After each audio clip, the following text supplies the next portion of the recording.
don't understand what's going on here.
Understand what's going on here.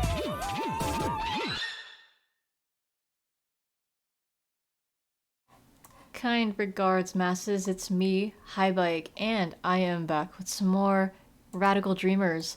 That last song we were listening to was Changing Seasons from Persona 3, but you might have noticed that it sounded an awful lot like a mashup, huh? Well, that was indeed a Siva Gunner rip. So they mashed up Changing Seasons with not only Mass Destruction, also from Persona 3, but you might have recognized a Jet Set Radio song in there. Very like Jet Set Radio-esque rip. But yeah, they mashed it up with Sneak Man from Jet Set Radio. Very good track. Yeah, just it sounded cool. Yeah, I just like I played that because today I met Michelle Ruff, who is the voice of Yukari Takaba from Persona 3, and also Kawakami from Persona 5. And I forgot that she does like Yuki Nagato from Haruhi. She also does what's her name? Yoko from Gurren Lagann, Henri from Durarara, Chi from Chobits. Whole bunch of others, just very cool. She's very nice. Anyways, I'll leave a link in chat right here. But yeah, so I went to the SoCal Retro Gaming Con with Anthony today. It was very cool. Hold on, let me see if I can pull out the pictures and stuff. I'm really out here living your radical dream.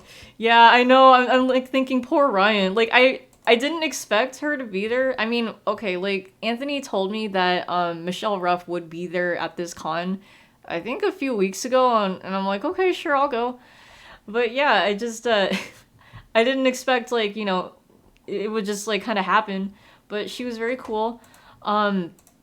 Very nice. I bought a bunch of games. Let me just pull up what I got. My stash. Hold up. But also, how are we doing today, Yo-Yo? What's up? How are we doing, you guys? What is up? Here. Oh, let me just let me put the music from the game up, just kind of as background while I do my little intro. But let's see. Let me also get the Chrome overlay up. But yeah, so these were what I got today at the con. We got FES, Persona 4, MGS2, and Shadow of Memories, the Japanese version. You're folding laundry in the meantime. Ah, nice. Getting those clothes sorted out. But yeah, very nice purchases. So this was 50 bucks, 40 bucks, 30 bucks. This one was a steal. This was only 7 bucks. So, and not pictured here, but I got a memory card just you know, for future use, but that would cost like 15 bucks, which is way less than the 36 one I got. And I swear they're like the same kind of memory card too, so not too bad. I did see that like there was a guy who bought Shadow of Memories, like the English version, but he took it. Like he took some other one, and I'm like, damn it. But I just really wanted this because the box art looks cool and it would be nice to have a copy. Yo, Petrovsky, how are we doing today? What's up? Also, Michelle's, her, like, oh, let me show you. She signed the little manual that was inside FES. Look at that! Yeah, very cool. Like, Michelle was really, like, she really loved her roles. Like, you could tell that she was passionate about the roles that she had. She spoke in great detail about that in her panel, which was pretty neat. Anthony asked her if she liked Yukari or Kawakami better. She didn't have a preference, but she did say that she was, like, surprised that Kawakami got as popular as she did. Because she was all like, oh man, this character's racy, you know? Like, the whole teacher-student thing. But yeah, like, she really likes the roles. And Anthony was, like, you know, telling her about the meme, you know, if you, like, romance Kawakami, you know, she's all like, oh, but I'm your teacher, and then, like, you know, one of the responses being, oh, that's the best part. She had a good laugh at that, so that was fun. What else? Oh, you know what? Someone asked her about, like, if she had turned down, like, any roles before, and she was like, yeah, so, like, I got called in to do a hentai, and I was like, you know, I tried, and, you know, I said no. This isn't me. I'm not comfortable with this. So like, and they were all cool, you know. They're all like, yeah, okay, you don't have to do this. We won't call you to like do shit like this ever again. But yeah, Ace Detective, are you stupid or something? More like stupid little cocksucker. Yeah, I was tempted to have her like say that because I remembered we joked about Ryan asking her to say that, but then I was like, you know what? Never mind. I don't want her to say it. But yeah, I guess that kind of confirms that, you know, that voice isn't actually her, it's just someone that sounds like her. But yeah. Shinjiro's voice actor used to do hentai. Oh, well. See, yeah, that can leave you with, like, you know, you can think about that and, or like, I don't know, you hear it and, like, that can just leave you up to your imagination. You know, the fun stuff. But yeah. But yeah, overall cool day. Oh, we already have a link. Okay, hold on. If it's the line, then, you know, that's perfect. Hold on, let me turn that off for you guys. Oh, shit. I've had quite some time to think about this. About what I would do if you refused this curse. How I'd pin you down and force you to swallow it. Oh, God. I'd shove so much down your throat you'd look pregnant. Unable to endure it, you'd break down and grovel at my feet. Oh my God. I've longed to see that defiled look on your face. This almost sounds like a Vine boom here. Hold on. Grovel at my feet. I've longed to see that defiled look on your face. Damn, Shinjiro, alright. You were going to save that for when Shinjiro joined the team, but Yeah, it's since we're talking about it, why not? That killed you the first time you heard this? Yeah, same here. I'm like, I had never actually heard that. I didn't know that he was in a hentai. So that just he'll grovel at my feet. Jesus Christ. This shit's whack. But yeah, anyways, let's get right back into the game then. I also met Anthony's one of Anthony's friends. He was pretty cool. Yeah, just a fellow video game collector. But yeah, fucking Anthony, he got Earthbound for like 360 bucks? There were other cartridges around, but they cost like 400, so he kind of haggled a bit, but it was worth it. We should watch his hentai one day. We should. I mean, if we watched like, what was it? Parafella, then why not? It's Persona 3 related. It's for research. But yeah, yeah, overall today was fun. We also had chicken nuggies like we promised, but oh my god, when I went to the bathroom, it smelled like puke. Ew. But other than that, you know, solid day. Oh, dude, but when I was driving back home, I got a fucking leg cramp. Thankfully, like, you know, nothing bad happened, but it was like my upper thigh, like where my right leg, you know, for the gas pedal. I was like, oh shit, this kind of hurts. But like, not a, like, overall pain, but I needed to stop and like stretch. I needed a bathroom break too. But I never got like a cramp there before. It was weird. I mean, I'm used to like driving to LA too. I mean, it's been a while, but like, you know, I never really had cramps before. But, you know, it was fun. Like, I miss driving to LA. I like to drive. I like, you know, I like going fast on the highway. And, you know, it's a great way to just relax for me and just listen to my tunes. But, yeah. We'll watch Shinjiro's hentai after we watch the Your Name porn parody. Yes, because that's also research and relevant. When you bought Earthbound, we had a bunch of people go like, oh, that's right, yeah, I was gonna talk about that. Yeah, so like, I swear to god, as soon as Anthony bought Earthbound, there were these guys behind us, and he's like, oh hey, he got Earthbound. And then like another couple of people, they noticed he was holding Earthbound, and were like, yo, is that Earthbound? Oh my god, it's Earthbound!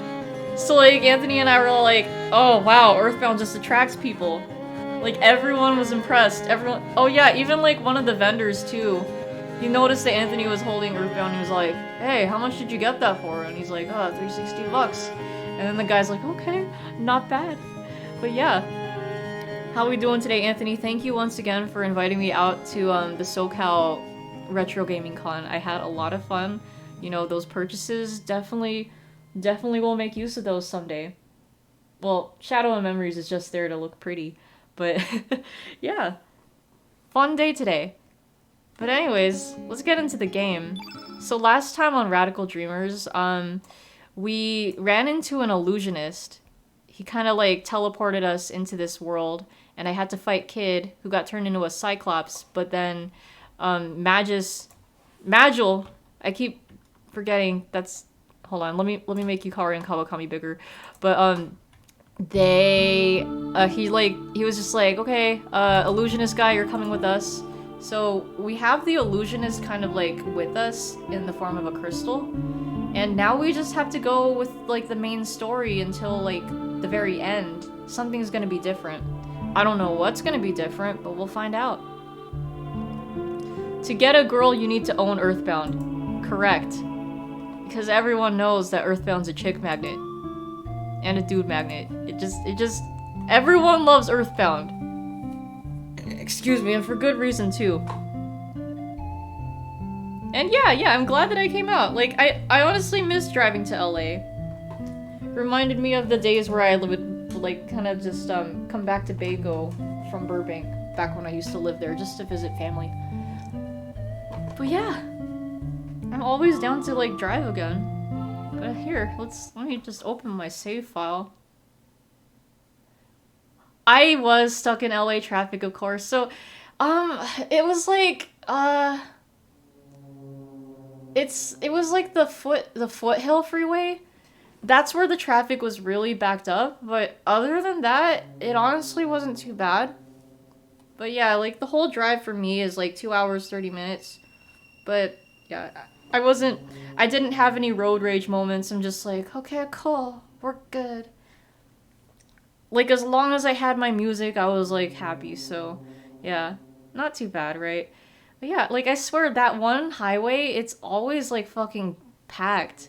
Cause like we'll go there, cause like Chuck lives not too far from Ontario where I was going, so that specific highway, kind of like where that the subway station is, or yeah, that's not really too specific. I can't really name off streets, but like it's always that one part of the freeway that's just backed the fuck up. I think it's like near this Budweiser plant. But yeah. Surprisingly, right? Anyways. Grow up, will ya? Kid shot back at us derisively. She was already examining the door. Well, I ain't locked, and I don't hear anyone inside. Did I get the sword? I think I got the... Hold on, I just remembered. I think I got the sword. If I didn't, that's okay, I can reload. You just noticed in the pic you posted on Instagram with us holding Earthbound, the guy behind us was wearing a Foxhound shirt. What? I didn't even notice that guy. I know we saw a Metal Gear guy, wearing a guy wearing a Metal Gear shirt, but I didn't see the Foxhound guy. Hold on, let me look. Let me see. I need to observe while I'm here. Jeez, yeah, everything is always connected. Yeah, oh my god, yeah, that is a Foxhound shirt. That's awesome. Dude, what the heck? I want a Foxhound shirt. Anyways, let's go in here. Alright, here goes. Kid tried the handle. The door opened and with a slow, heavy swing revealed what lay beyond.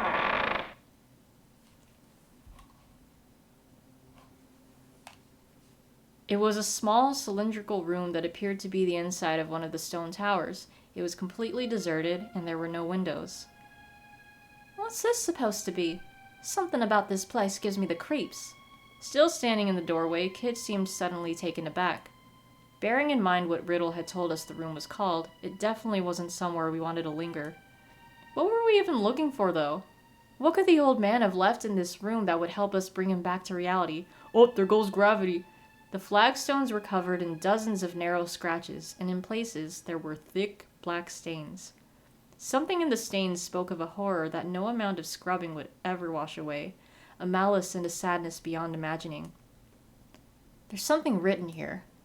Crouching in front of a wall, Magil was inspecting some brownish markings that looked like more of the same stains. Someone's carved letters into the wall and scrambled them using blood magic? Kid had gone over to take a look. Looks pretty old. Hard to read, too.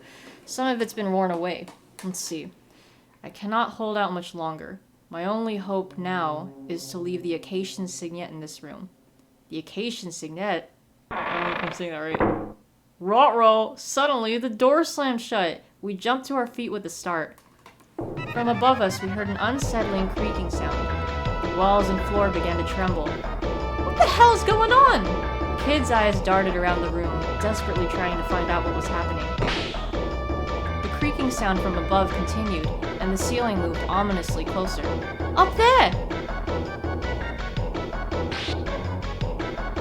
I really hope I actually did grab the iron lancer. I'm pretty sure I did.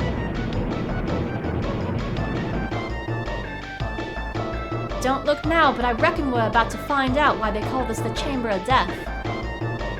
We have to stop it. If we don't deal with the trap, we'll never find what we're looking for. The ceiling sank lower and lower.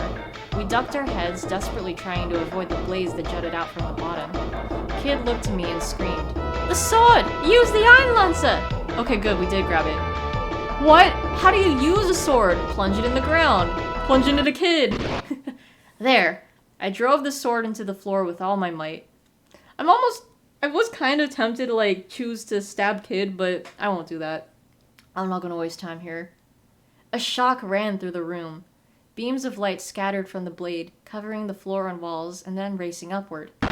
The ceiling gave an almighty judder, then stopped. We made it! I sank to the floor helplessly, my heart racing.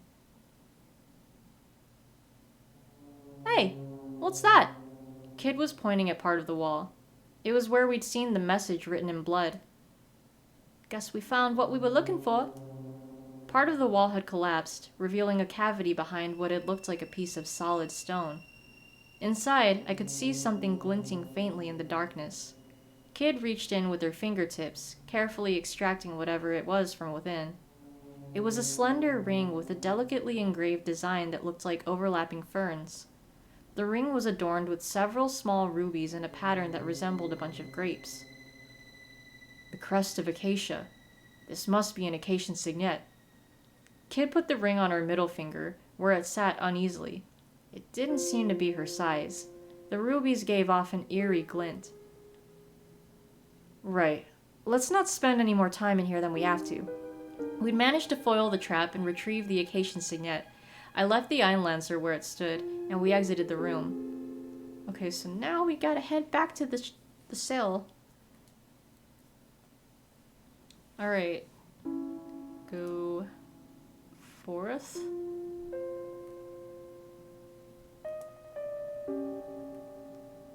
Keep going.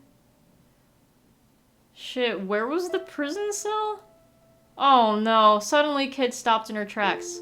Something's there. I quickly looked around to see what it was. There was nothing behind us or in front of us. Where could it be? And then, just as I was trying to figure it out, the wall began moving. A rectangular section opened up and swung around, revealing two enormous goblins clinging to the back. It was like something from one of those stories about assassins sneaking around in old castles. Oh, why do we keep getting all these events? You... goblins? Screamed Kid. They definitely looked like goblins to me. Maybe a touch on the large side. There were 4 in total. The 2 in front of us and 2 that had appeared behind us, cutting off the top of the stage. I know, right? Like, I don't know how many battles we've had, like, so far, but there's way too many. Magil rushed toward the 2 behind us. Meanwhile, Kid leapt at the 2 in front, holding her knife in both hands. I drew my knife and rushed to Kid's side. Crash! The spiked ball of a goblin's morning star smashed into the ground, crushing the stone flooring. Kid nimbly leapt up into the air, evading the attack and landing on the goblin's exposed hand. She swung upward toward the goblin's head, plunging her knife into his left eye. Then she flipped backwards and stood ready for the next attack. That was Kid's style. Float like a butterfly, sting like a bee. The next goblin charged in. I jumped back. No, I'm not gonna risk it. I jumped back to keep my distance. For a moment, I thought about copying Kid's trick, but I didn't have the confidence to pull it off. I was better off keeping an eye on my enemy and doing things my own way, though I did wish I could fight like her. The goblin pulled the iron ball out of the floor and came at me, swinging it overhead. Oh, yeah, into its heart. Go straight for the heart. I deflected the goblin's driving strike up toward the ceiling and aimed an almighty blow at its face with my foot. My momentum unbroken, I turned full circle in the air and landed perfectly back on my feet, immediately moving in to thrust my dagger deep into its chest. Kshunk! The blade sank in up to the hilt. What the hell? Leapt backwards. Sensing danger, I jumped back. The goblin's hand grabbed uselessly at the air where I'd been standing. Had I been a moment later, it would have caught me. I was dealing with a monstrously persistent foe. But having spent the last of its strength, the goblin lost its balance and collapsed to the floor, where it succumbed to its wounds. I realized then that everything was quiet, and the fighting had ended. That must have been the last goblin. Yay! The cops asked if Porky was your friend, and you replied no. King P kept your yo-yo? Yeah, like how dare he? Whew. I'd taken a few knocks, but I was alright. A scrape or 2 wouldn't stop me. Oh, that was another fine bloody mess. What did we even bring you for, Batacum? Kid's cold stare pierced through me like a javelin made of ice. Okay, I'm definitely gonna save here. Alright. So we will keep going down. Gotta go down those stairs. Oh yeah, it's past the atrium. If Kawakami and Yukari were on opposite sides, it'd look like they were eyeing each other. Oh yeah, true, huh?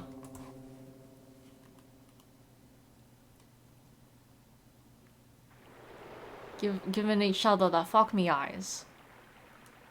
Alright, press on. Suddenly Kid stops in her tracks. What do you want now? Something again. How many? How many fucking battles? Oh my god. Oh my goodness. That'd be a weird sex scene. I know, because it's like the same person fucking each other. Oh my god, two enormous goblins again? What's with all these fucking random encounters? I don't remember there being this much. Like, even in the original story. Oh, whatever. I'll just do the same shit. But then that doesn't always work. Seriously? I know, right? Seriously? It just has to be like the same enemies too. Don't play it safe.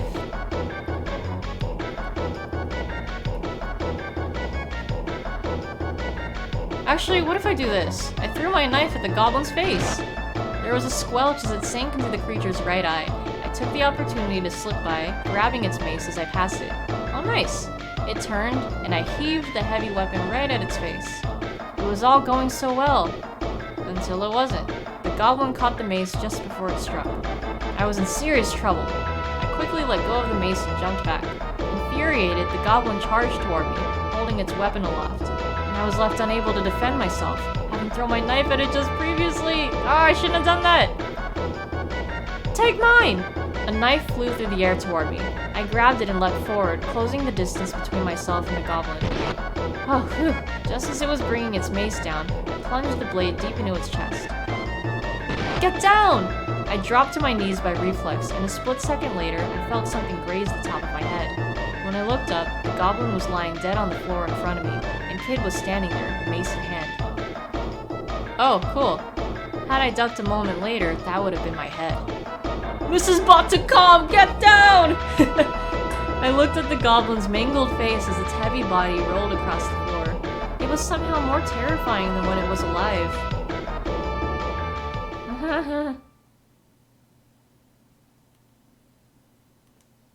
Jeez. These goblins are just coming at me. Excuse me. Alright, so... I can't remember where the... Oh, the dungeon. Okay, never mind. Go left. Alright, we'll go in. This place again. I hoped this was the last time I'd have to come here. Botacom coming again. Having retrieved the Acacian signet, we returned to the old man's cell. As soon as we got there, Magil took a step forward and grabbed onto the bars. They creaked and groaned as he heaved at them, gritting his teeth as he summoned every ounce of his might. Slowly, they bowed apart. He stepped into the cell through the gap, and Kid and I followed.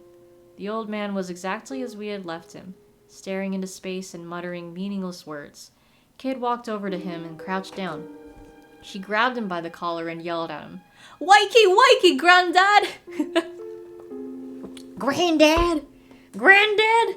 Flintstones? Oh. We've got a few questions for you. Here, get an eyeful of this. Ring any bells, Kid waved the Acacian signet in his face, shaking him roughly all the while. The old man's head lolled as he limply allowed himself to be manhandled. I think I asked Magil last time, so I'll do this. I stepped between them and tried to stop her. I tried to get between Kid and the old man. She glared at me. "You're on the way, Botacom. We're here for answers, remember? But if you really want to help him, you can't chicken out now. But look at him. There's no helping him anymore, surely. This all ended for him long ago." I would not be so certain. This is not over. It still means something. He has simply decided to pretend not to see it. Yeah, but he's... It's not over, you say? Struck by the man's sudden interruption, we all turned to look at him. A faint glimmer of light had returned to his once vacant eyes. That's right. None of this is over until we make Lynx pay.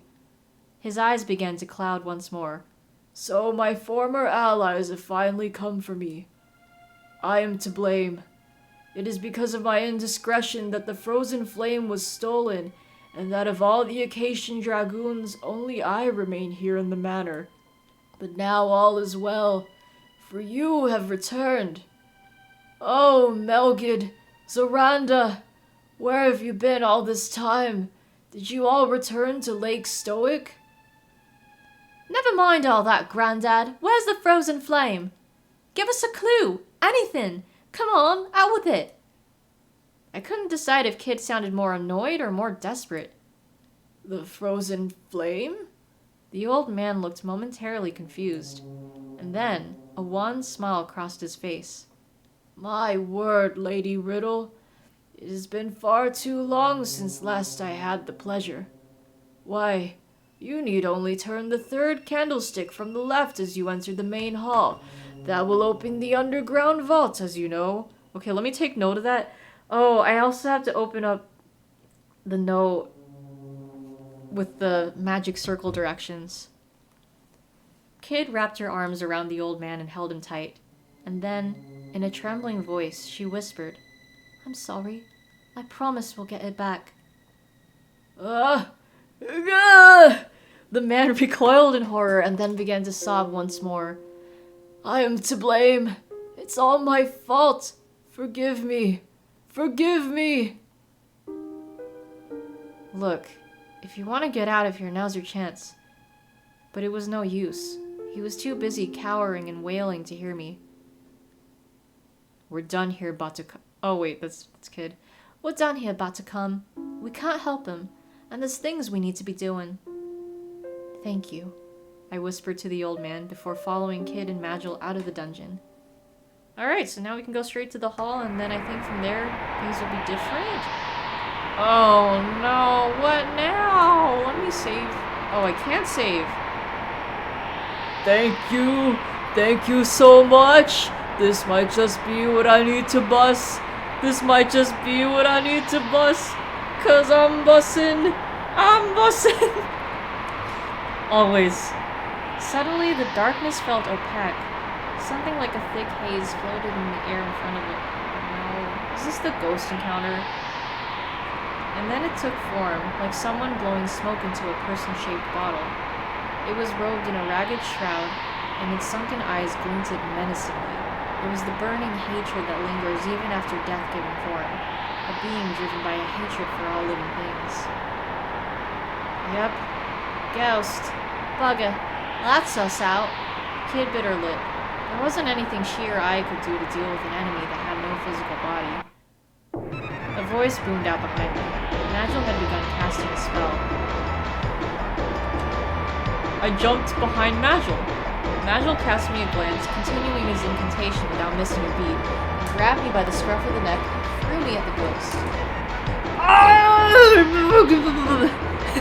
I emitted a strangled scream of horror that I'd probably never be able to repeat again, and tried to brace myself before I crashed face first into the wall. But the impact I was expecting never came. Yeah, Jute Iggy moment. Yeah, it's exactly like that. The core of the ghost, where its face seemed to be, had more substance than the rest of it, and I didn't just slip through it like I thought I would. I oozed through it like I was stuck in some kind of goo.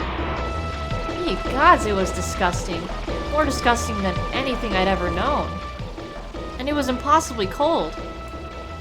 It felt like it was draining all the heat right out of my blood. Like it was draining my life force, in fact. I struggled to break free, but I could find no purchase in the gooey ectoplasm.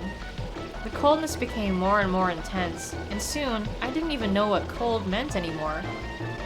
This could be it for me, I thought. This is it, Luigi! I was consumed by despair.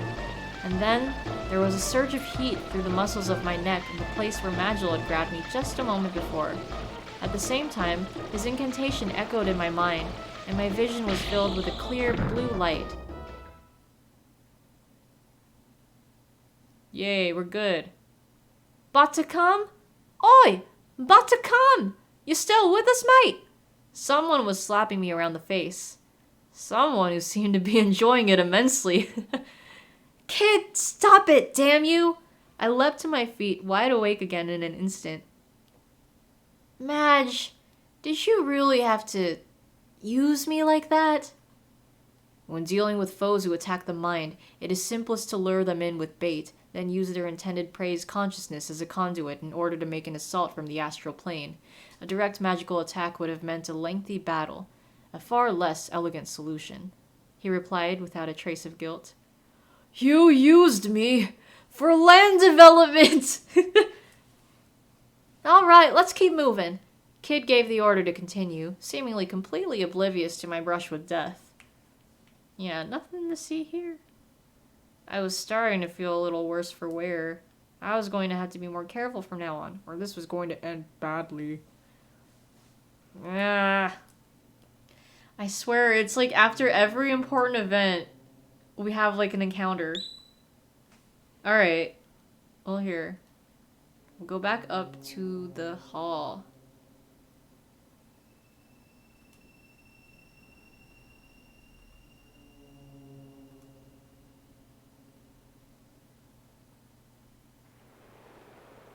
Oh, thank God. I was like, wait, it's dark. What if there's another encounter?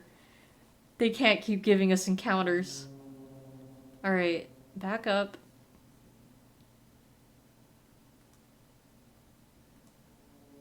And now to the hall.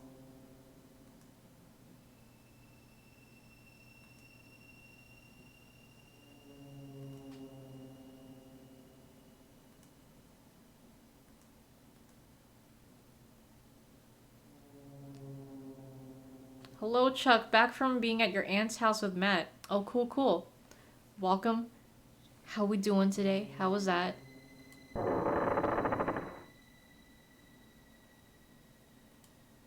Alright. There's the candles, blah, blah, blah, blah, blah, blah, blah, blah, blah, blah. Third candlestick from the left, whispered Kid. 1, 2, 3. There. She reached out towards it. I held my breath as I watched. Say your prayers, Lynx. We're coming for you. Kid turned the candlestick. You drink a lot, so you're just coming down for the drinks? Oh shit, he's drunk. Nice. What'd you drink? Excuse me. The room trembled with a sudden rhythmic rumbling sound, as if a massive gear was turning. What's that? For a moment, I felt a strange sensation, as if I was floating. Do you feel that? I started to stagger. The entire room seems to be moving downward, came the reply from Magil. I couldn't quite believe it, but I also couldn't deny the feeling of downward motion. The main hall was sinking into the earth. And then, another rumble. The room's descent rapidly accelerated. A cold sweat dripped from my back. My heart filled with a mixture of fear and anticipation. You only drink once and had one round. Forgot what you drink though. Oh, damn. Okay. What was waiting for us down there? The frozen flame. Our prize at the end of this little adventure. But what was it, really? Would it live up to our expectations? I tightened my fists, which were slick with sweat. What were Kid and Magil thinking? The room remained veiled in silence. Chuck had spiked it, sure. I wonder what that would taste like.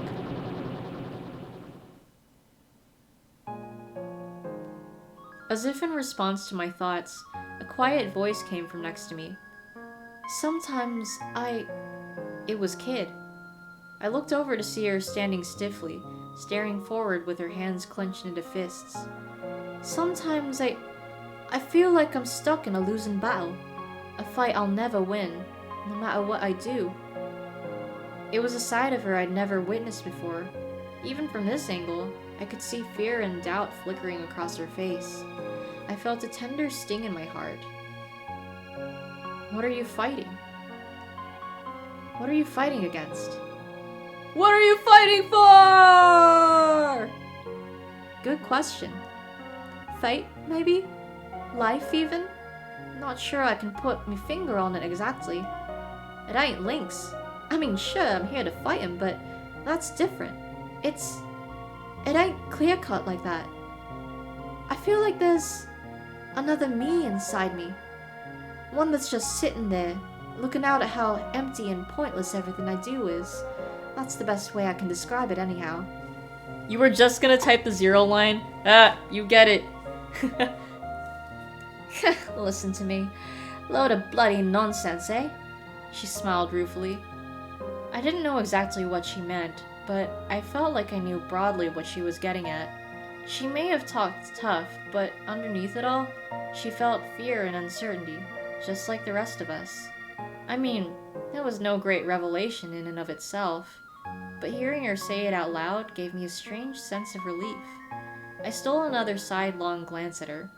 Her expression was different, more mature somehow. Sorry, mate. You didn't need to hear that. Not exactly me trademark brand of carefree banter, eh? She stuck out her tongue. Normal service had been resumed. Sounds like kid's about to have a persona awakening. I know, right? Her inner self. Her shadow. What would kid's shadow be like? Would it just be like the sunflower mandrake? Or so it seemed for a second. Thanks, Buttercom. And you, Madge, she said, suddenly serious again. Couldn't have made it this far without you both. Listen, if we don't...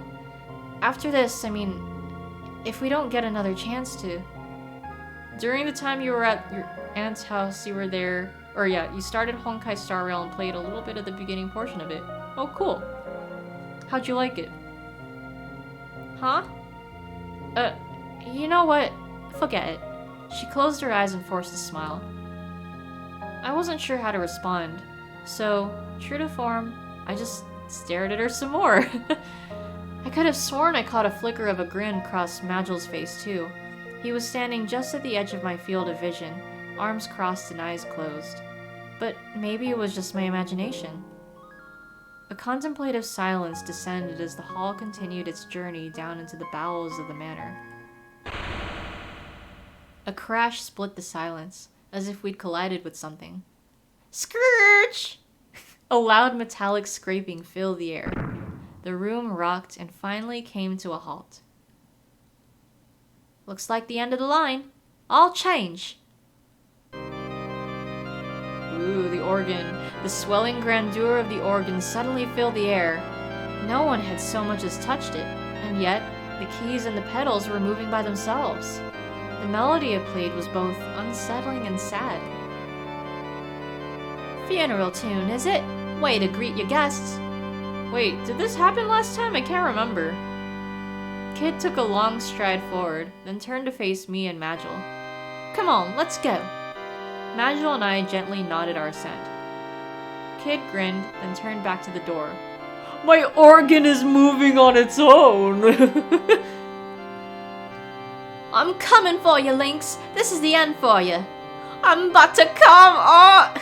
And with that, she led us from the hall. Maybe that did happen last time, I can't remember. I better pull up that magic circle instruction. When was the last time? When was that? 6. Oh shit, when was that? Oh great, I have so many Yosuke pictures saved here. I just had to find... I know I took like a little snap of it. There it is. We continued down a long, dark corridor, the walls slick with condensation. The air was thick and heavy, as though ripe with the stench of death. Were we really getting close to Lynx's hidden vault at last? And was there any turning back now? For any of us? There was something strange about Kid that night. Magil didn't seem to be his usual self either. To begin with, it was vanishingly rare for him to speak so much, let alone to show any kind of emotion. Honkai Star Rail was cool. Got to the part where you gotta choose your character and obviously chose the male counterpart. That was it so far. Oh, okay. What happened to make them change like that? Unable to take the silence anymore, I decided to speak. I had to ask the question that had been on my mind all this time. Okay, I know I chose both the last time, so what should I choose this time? Why do you want the frozen flame so badly? Yeah, hey kid, why do you want the frozen flame so badly? All I got in reply was the cold echo of her footfalls. I should have known. She didn't like to talk about her reasons for doing things. After all, it was a topic that was likely to lead to discussion of her past. But then she spoke, though it was almost a whisper. I'm doing it for Sis. Before she died, she told me to find the frozen flame and bury it. The frozen flame's what I need to bust! The frozen flame's what I need to bust! 'Cause I'm bustin'! I'm bustin'! Damn. Bury it where? Her old mate's grave. Kid looked at her feet as she walked. She wasn't me real sister, but she was as good as family to me. When she took me in, I was bloody helpless. Couldn't remember a thing, and I was barely old enough to survive on my own. She didn't go into too much detail about who her mate was. Best I can remember is that I needed to find the grave of a girl who married another mate of hers and died not long after. She said that's where the frozen flame should be laid to rest, or something like that. To be honest, I wasn't paying much attention at the time. It's not like I could have known what was about to happen. When she disappeared and I realized she wasn't coming back though, I swore I'd make good on what she asked me to do. I'd nab the frozen flame from that rat bastard Lynx and get my revenge. Kid's eyes almost seemed to glow with heat in the cold night air. I'll make him pay for everything he's done. No matter what it takes. Even if it kills me. And then she fell silent. Sorry, kid. I didn't mean to bring up something so painful. That cat bastard Lynx! Right? Yeah, that's a little more accurate, kid. There was a pause before she replied. Nah, you're alright. I should have said something sooner. Before I roped you into this. Sorry. Silence reigned supreme as I fumbled around to try and find something to say in reply. But all that filled the darkness of the corridor was the sound of yet more footsteps. Suddenly, Magil stopped in his tracks. Wait! Huh? Kid turned around puzzled. Just then, a powerful light surged across the floor, and a ring-shaped sigil appeared. Alright, I got this. Damn it, a blood circle! Kid and Magil were at least quick enough to try and jump clear, but they weren't quite quick enough. The three of us were trapped in a circle of blinding light. Wait! I still really like how this looks. Looks so cool. The sigil rotated left and right with us at the center, cutting off all routes of escape. Gah, we're trapped! A wall of heat and wind blew up around us, and swirling lines and spirals of light assailed us wherever we turned. Don't let the light mesmerize you. Cover your eyes, shouted Magil, raising a hand over his mask. Turn with the light, not against it. There has to be a way out. What? I barely even understand what's going on. Kid's elbow brushed against the wall of light surrounding us, sending sparks flying. Ngh! Be careful. Merely to touch it is more than enough to harm you. Stay well back. I slowly turned my body to follow the movements of the ring of light, looking for a gap to escape through. I turned right 3 times. 3 steps to the right. There, I see it. That's our way through. I found a gap in the wall of light and carefully walked through it. Kid, Magil, this way. We managed to get through the barrier unscathed, but we weren't out of the woods yet. There was still another wall of light swirling with a great wind in front of us. Feel that mighty wind. Alright, so this one is to the left, twice. 2 steps to the left. Alright. Excuse me. And one more. To the right. 2 times.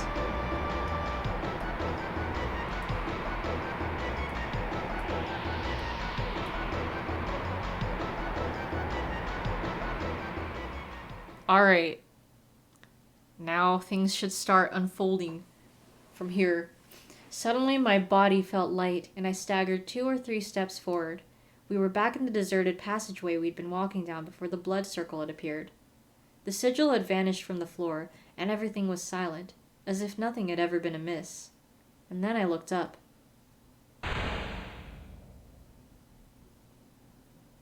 Looks like we finally made it, boys. Kid strolled up to the door with a wicked grin on her face. The true frozen flame awaits. Magel's eyes gave a glint from behind his mask, like glass catching moonlight in the darkness of night. Let's go! Kid reached for the handle. Rah! She'd taken one look inside the room beyond the door and charged in, shouting at the top of her lungs. Magel and I followed behind her. In front of us stood a man with a very odd hairstyle. Tracked you down at last, Lynx! The great treasure we sought stood between us, a faint crimson light pouring off of it. Yeah, I can't do screams today. That's a better one. The frozen flame! Oh, that's me. I almost yelped its name in my excitement. It would appear to be the jewel, yes. As if in response, the crimson glow seemed to intensify. Here you are at last. I had begun to worry that you might never appear. Oh, there was never any danger of that. Thanks for hanging out down here with the rock we came to pinch, by the way. Makes things much easier. 2 birds with 1 stone. It's like all my birthdays have come at once. I thought we agreed we were here only for the frozen flame, Magel muttered discontentedly. Kid barreled on regardless, stepping forward and pointing boldly at Lynx. Sorry to have kept you waiting, Lynxie, but we're here now. Kept you waiting, huh? So if you don't mind, we'll be knocking 10 bells out of you and taking the frozen flame home with us, a little memento. She was clearly very pleased with her little speech. You clearly do not lack self-belief, but I am afraid things may not end as well for you as you had hoped. He was grinning ominously. Initiate Mecha Lynx launch protocol! What? What? What the? At Lynx's command, a great hole began to open up in the floor between us. So that's what's different. What looked like an enormous lynx rose slowly from beneath. What the hell is that? The massive mechanoid launched into action, smashing into the ceiling with its huge bulk. Show us! The entire roof collapsed, and a great shower of rubble fell, revealing the full moon above us, hanging in the star-specked night sky. Whoa! What? No one told me about this bloody thing! The appearance of the robot had wrong-footed us all quite spectacularly. Deltarune Chapter 2 moment. Yeah, it is like that. We stopped to think for a moment. I was doing my best to process the situation, but my mind was racing. There must be something we can do. Wait, of course! Kid, the crystal! This old thing? How's that gonna help us? Also DMC4 moment. Yeah, with big statue. I grabbed it off her without offering an answer, and quickly started doing what I knew I had to do. Ganju, can you hear me? We need your help. We need your walking weapon thing. I need your help! The answer was swift in coming. You were thinking, what the hell is this? Oh, that too. Your wish is my command. A blinding light flew forth from the crystal, and for a moment, everything was drowned in white. When our vision cleared, a vast bulk stood between us and Mecha Lynx. What the bloody heck is that thing? Kid couldn't believe her eyes. Well, you see, there's this illusionist, Ganju. He lives in the crystal and, well... The specifics can wait. The creature is an ally. That is all you need to know for now. That thing's on our side? Nice. This should make things interesting. We better give it a name, eh? How about Paradius? Yeah, that's super cool. Paradius? Alright then. Kid quickly sized up the two massive beings. Okay, so it's Paradius versus Mechalinx. Lynx had grabbed the frozen flame and clambered inside his mechanical namesake. Testing. Is this thing on? You expect to defeat me with that misbegotten wretch? Mechalinx will crush you! Mechalinx will crush you all! It's just like my Japanese animes. Dream on, mate. Your metal mate there'll be good for nothing but the scrap heap by the time Paradius is done with you. The two combatants faced off against one another, the moonlight glinting off their vast forms. Prepare to die, Paradius. Not likely. Eat Monster Fist, you mecha moron. Yeah, this is great. Kablowie! The giants crashed together and the battle had begun. Ooh, killer kick! Killer kick! Paradius swung its leg like a club, smashing into Mechalinx with earth-shaking force. Ka-clung! Roar! The Cyclops' roar of agony filled the moonlit sky. Oh wait, yeah, I just realized it's the Cyclops that Kid turned into. Mechalinx barely seemed to have felt the blow. Wah! Witness the immovable might of Mechalinx! Damn it, how is that thing still standing? Come on, Paradius, don't fail us now. Power Punch! Go, Paradius, use Power Punch! Paradius responded instantly to my command and swung at the mech with an enormous right hook. The punch connected perfectly, resulting in a huge explosion. But the Cyclops had hurt its hand. Yeah, right, it's like Pokemon. Evade. Yeah, no, where's my Hyper Beam? You need to be careful, Paradius. Whoosh! Mechalinx fired off a huge rocket to punch! Watch out, Paradius! He heard me just in time and dodged the blow by a hair's breadth. But these rocket punches were just as dangerous on the return journey, and this one was making a beeline for Paradius from behind. Floom! Shroom! Paradius, behind you! But I was too late this time. Dadoosh! Dadoosh! It slammed with full force into Paradius' belly. This Mechalinx ain't messing around. Can we do another killer kick? Killer kick! The giant launched a low kick with its left leg. Great idea, Paradius. That'll knock that thing off its feet. Crackling! Mechalinx hadn't even flinched, and Paradius' leg was now bent at a sickening angle. Ruh-roh. Struth, this thing's tough as all hell. Kid sounded almost impressed. Power punch! Punch! Punch! Paradius let loose with his left. Now it had hurt its left hand too. Well, all we can do is evade. You have to get out of the way, Paradius. Whee! Ka-shunk! Ka-shunk! Mechalinx's chest opened up and a row of missiles emerged from within. No! Paradius, get out of the way! Pew! Pew! Pew! They raced off one after the other and flew straight towards the three of us. Look out! Bloody hell! We were done for. Dong! Da-dong! Boom! Huh? Paradius had stepped in front of us to take the missiles full in the chest. Paradius, no! There was no way that hadn't done some serious damage. The poor creature screamed in agony. Damn you, Lynx! But the fight wasn't over yet. Oh, there it is! There's the Hyper Beam! Struth, this Mechalinx is a serious problem. What are we going to do, kid? What are you asking me for? You're the one telling Paradius what to do. Now that's a lot of damage. But, no, you're right.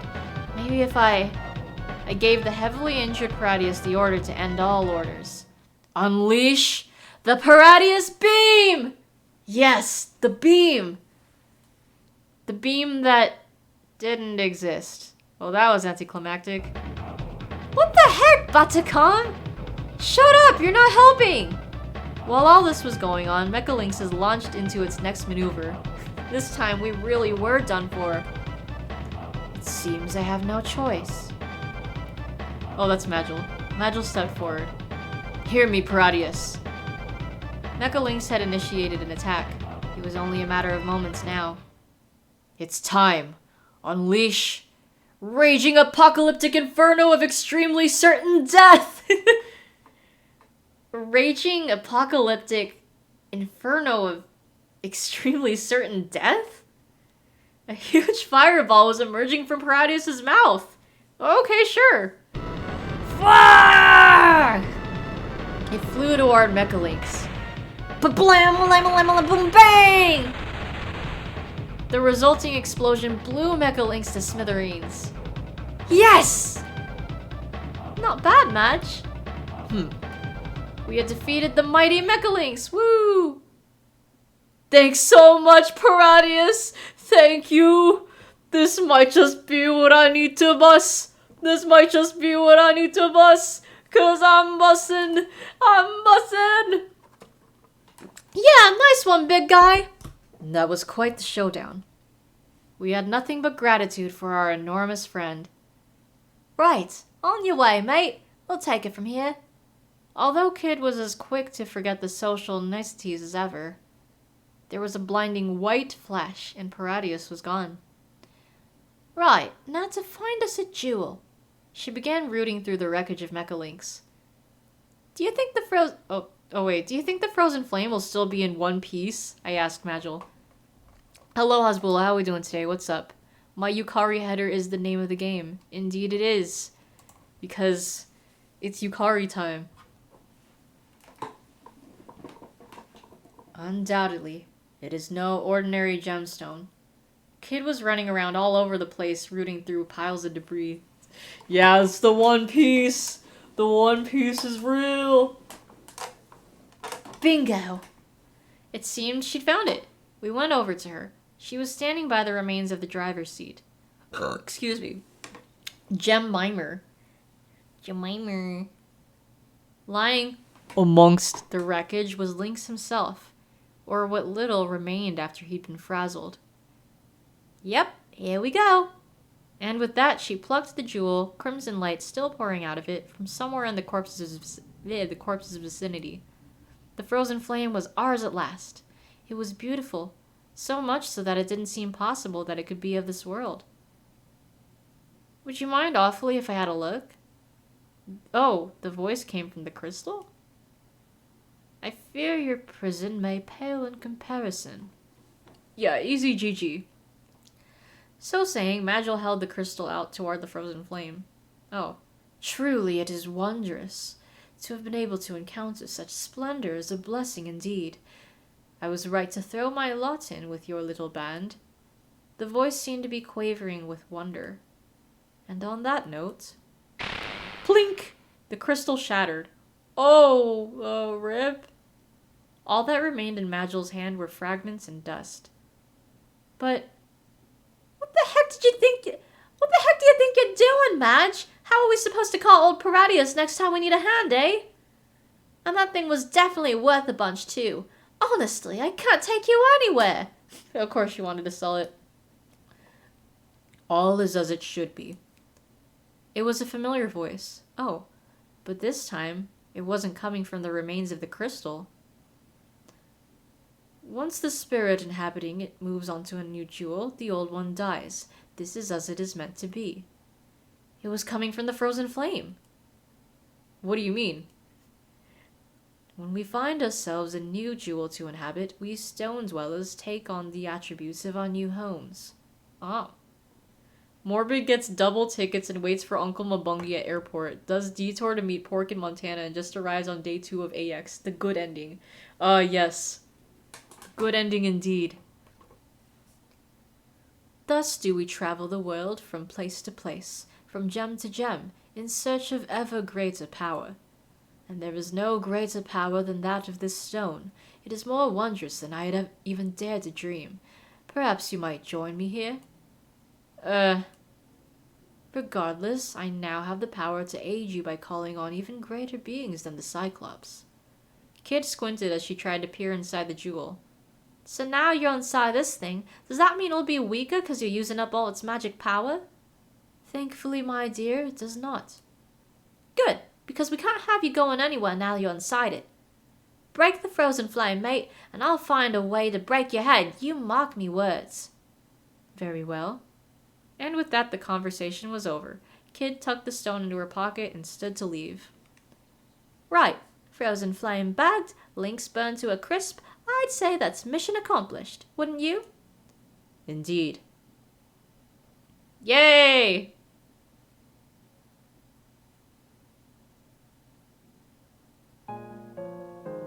What now? An excellent question. What now, kid? What do you think, you pair of drongos?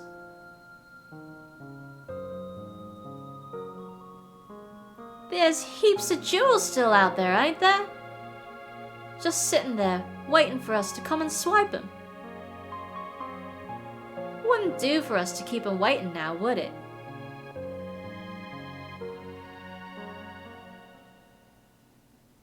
Come on, boys. Our thieving days are only just beginning. Come in my butt, boys. I'm done here.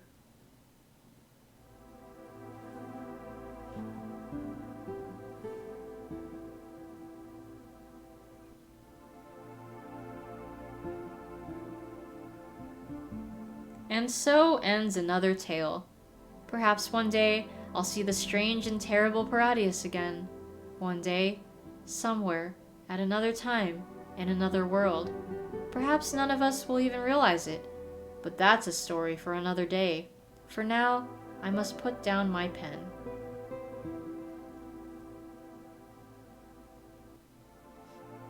Well, okay.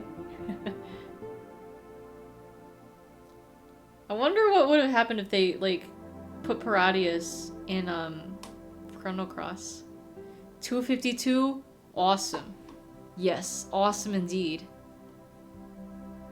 Alright, so then there's this part.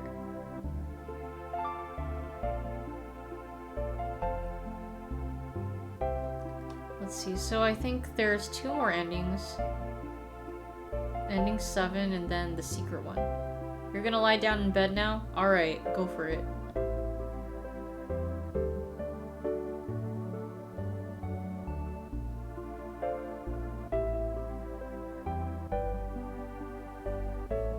The next ending should be like way shorter, so I think we can squeeze in some time for that. Yeah, we definitely can. Look at this photograph. Every time I do it makes me laugh. So there's 8 endings total, with the 8th one being secret. So we've gotten 6 out of 8 so far. So once those are over, we're done with Radical Dreamers. But yeah, this has been interesting. I kind of wish that this one, you know, didn't require us doing, like, you know, the rest of the main story and then going up to, like, you know, where we'd have to fight Lynx. Because the other endings are shorter. It's like, you know, you do a few prompts for some of them, but this one was like the longest one. Just because we had to, like, do the same shit as the main story. But other than that, that was interesting that we got mecha fights. It'd be funny if we saw Paradius just, like, walking along over there. I wonder if Grobik might have been, like, inspired by Paradius. I don't know. It's like robot, but then aren't we? I mean, there's other mechas that we fought, like the fucking police bot. Ugh.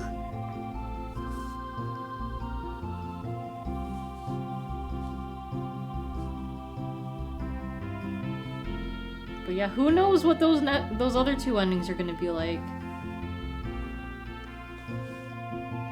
Like, most of these extra endings have been, like, shitposty. The only one that was, like, serious was, like, the Felicia one. With, like, that... I think that nun was supposed to be Kid's sister she was talking about. Her ghost showed up and it's like, oh, sad stuff happened.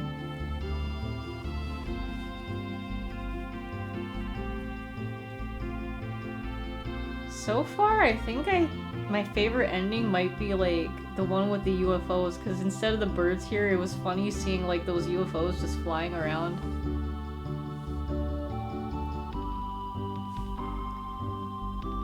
The one with the funky sunflower was pretty interesting too, because you got like 3 endings from that, and also, well, funky sunflower guy.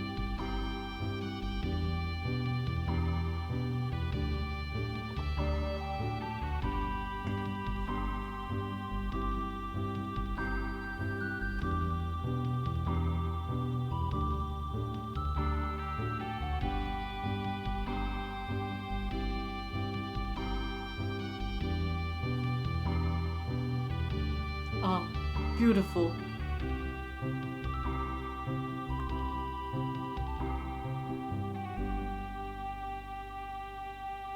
Extra ending 1. Yes. The surprise at the end. The dog ending. The dog was behind everything this whole time.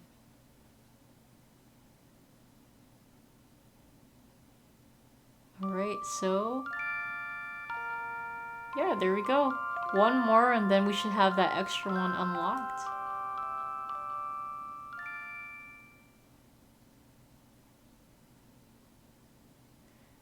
You're a part of the Honkai Star Rail Discord server. Couldn't get in yesterday, but now you're finally in. He's in. Excuse me. Well, congrats.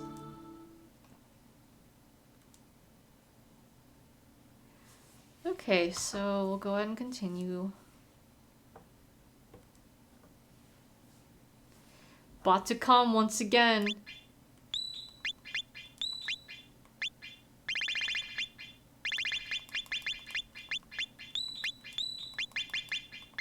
Surge 226. The Book of Surge. I'm about to come. Words of wisdom from Surge. Alright. So this time, we have to go to sleep.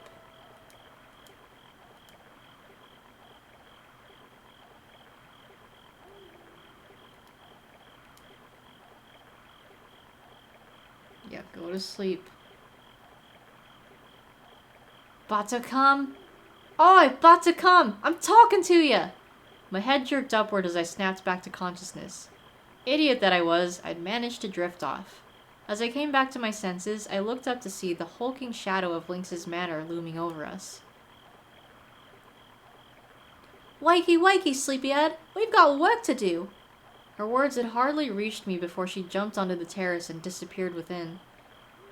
Wait up, kid! Flustered, I rushed after her.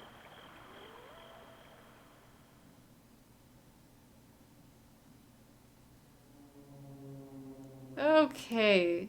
Blah blah. Alright, where's our way in? Kid's casual comments settled our nerves. Magil quietly surveyed our surroundings. Meanwhile, I found myself distracted by how cold the sweat on my forehead felt. It was only when I reached to wipe the sweat from my brow and turned my head slightly that I happened to see it. A soft glimmer of light. At least, I thought that was what I saw. A gentle glow coming from a decorative window close to the ceiling. But as much as I strained my eyes to try and catch it again, I couldn't. Oi, but to come! You better not be sleeping on the job. We'll leave you for the gods to find. Kid and Magil were already far down the passageway. How long had I been standing there? I rushed after them. Okay, so we have to go to the study, so let's go there.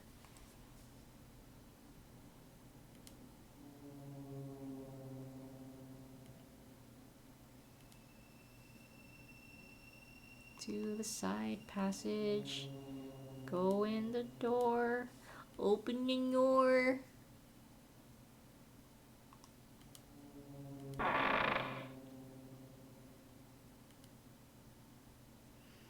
Okay, we're supposed to look at the bookshelves. Looks like a study. The room was lit by the moonlight coming from the long, slender windows, slanting down in pale beams through the darkness.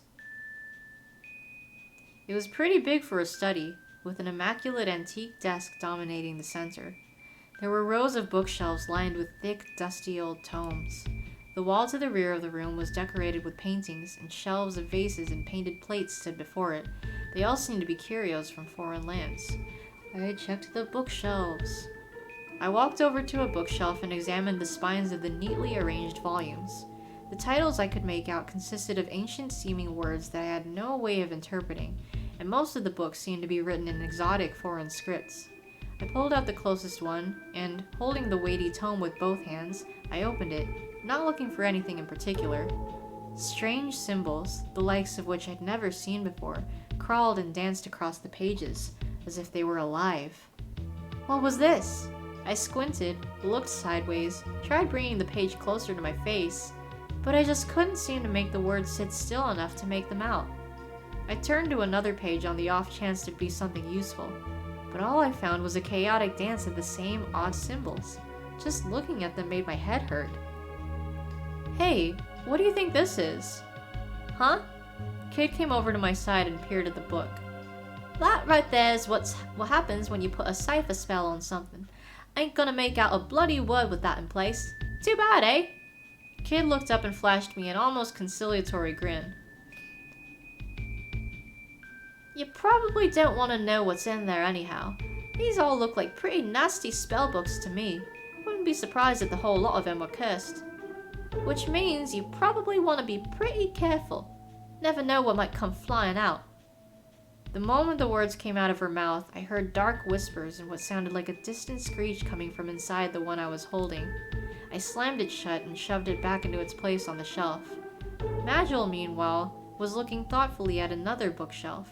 He reached out for a leather-bound tome. Could this be... What you found, Madge? Anything familiar? Kid looked over, her curiosity piqued. An ancient grimoire known as the Book of the Dead. Who would have thought I would encounter it here? He stared intently at the decaying old cover. Okay, well, gotta tell him to look inside. Why not take a look inside? My curiosity got the better of me, despite Kid's earlier warning. Let's take a look inside. Could be interesting. He seemed to hesitate for a moment before nodding silently and carefully turning to the first page. I could have sworn I heard a clunk followed by the sound of whirring cogs. The wheels of fate had been set in motion. I looked at the page Magil had opened the book to. It was bare. Klatu barada nikto. Hold up! Is the whole thing blank? Kid sounded almost disappointed. Magil turned to another page, then another. Each was as empty as the last. Talk about a letdown. What do you say we fill it in with a few choice words of our own, boys? Before we could stop her, Kid had grabbed a pen. Lynx is a bloody bastard, and we'll be doing the world a favor when we finally get him. That'll do. You sure? I could go on. Suddenly, there was a knock at the door. It wasn't a loud knock, but in the bottomless silence of the night, it might as well have been a thunderclap. Kid and I stood bolt upright and turned toward it. Magil, meanwhile, hid in the shadows, drifting away like smoke. Panicked, I whispered to Kid. Hide behind the door in the shadows? No, it doesn't really matter. Quick, get behind the door! We kept our bodies low as we silently and swiftly made for the back of the door, where the shadows would keep us hidden. We pressed our backs to the wall and did our best to still our breathing. Kid named Silence. Ooh! Slowly, the door opened. Flickering candlelight spread from the doorway with a warm glow. I held my breath. But it seemed that whoever it was didn't mean to come in. They simply stood there. Strange. Thought I heard something. But the Lord of the Manor is away, of course. Why would there be anyone in here? I have to get over my nerves. Everything was fine until we heard the news that Pore was on the move. The figure quietly closed the door, plunging the room back into darkness. The voice trailed off to a whisper. We remained motionless, keeping our ears pricked for any sign of an unwelcome return. All we heard were footsteps moving away. Sapore has made its move. Magil emerged from the shadows, contemplating the news we'd overheard. Kid, if the rumors are true, we might well be about to find ourselves in a very difficult situation. This seemed to set her thinking, too. Pore was a powerful nation that ruled the southern continent.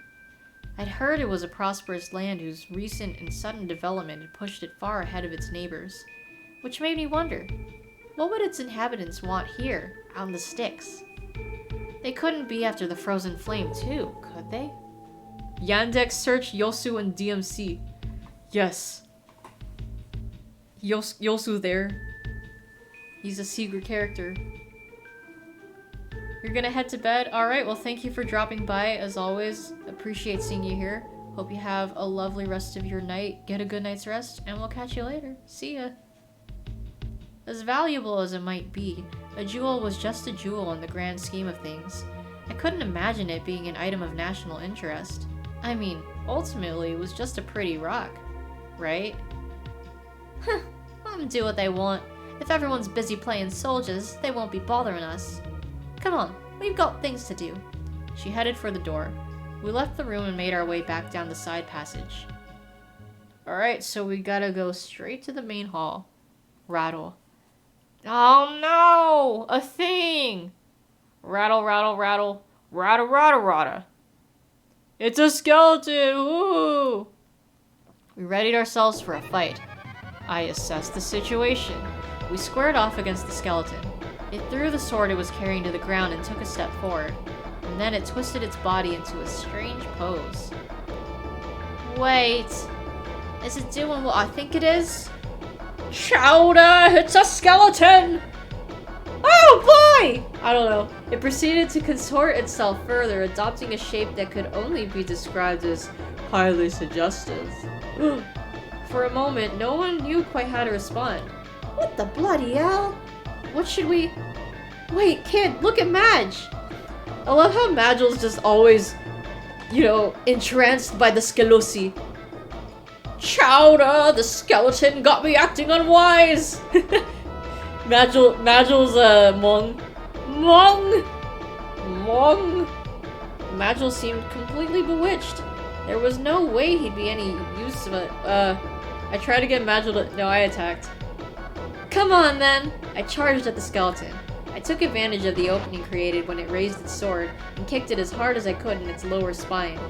There was an almighty crack as the bone snapped, and the skeleton fell in two. Easy GG. A split second later, Kid landed a massive blow on the top half. With its skull shattered, the skeleton immediately came to a halt.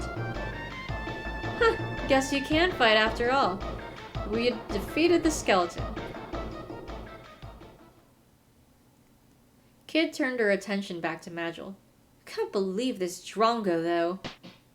Thwack! She brought her fist down hard on his head. Maybe that'll wake you up. Now, if we're done here, let's get a bloody move on. What was I... Oh, ow! Ugh, blah, blah, blah. Oh my god, kid, it's not my fault. These things just come at us. Hold on, I'll save really quick, just in case. Pretty sure we won't have to, but I just like to see those rats. Okay, so now we go into the main hall.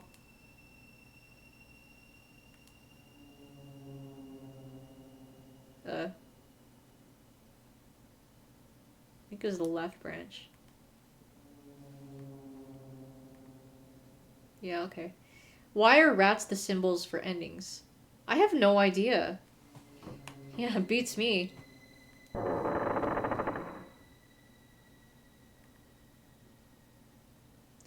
Ooh, that's different. Dozens of flickering candles gave the room an eerie glow. Radical dreamers. Yeah, maybe that's why, huh? Huge roses adorned the walls, and the floor was decorated with a beautiful floral pattern. What the hell? We'd found something else to add to the spectacle. A gathering of well-dressed ladies and gentlemen dancing a waltz in perfect silence. Spoopy. Our jaws dropped, and the doors swung slowly shut with a creak behind us. We tried them, but they wouldn't budge. We were locked in. Oi! What the hell's going on here? Yelled Kid, raising her fist at a maid who happened to be passing by. Majel pushed her hand back to her side. They're ghosts. He pointed to the maid's feet, and I realized I could see the floor through them. The dancing gentry, the simpering ladies, all of them were little but wisps from the knees down. Ghosts? Suddenly, everyone turned to face us.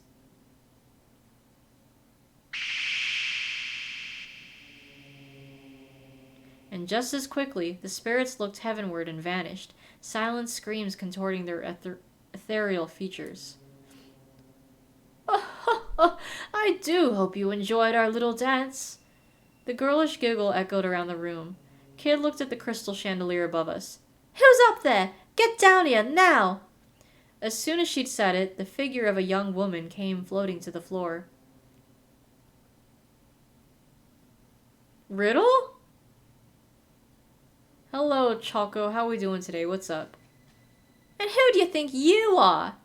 Kid glared suspiciously at the mysterious stranger. Oh no, Lilith? It looks just like Riddle. Oh, that's why. Hold on. Okay, since she's in Riddle's body, let's just give her the accent. I am Lilith, goddess of death.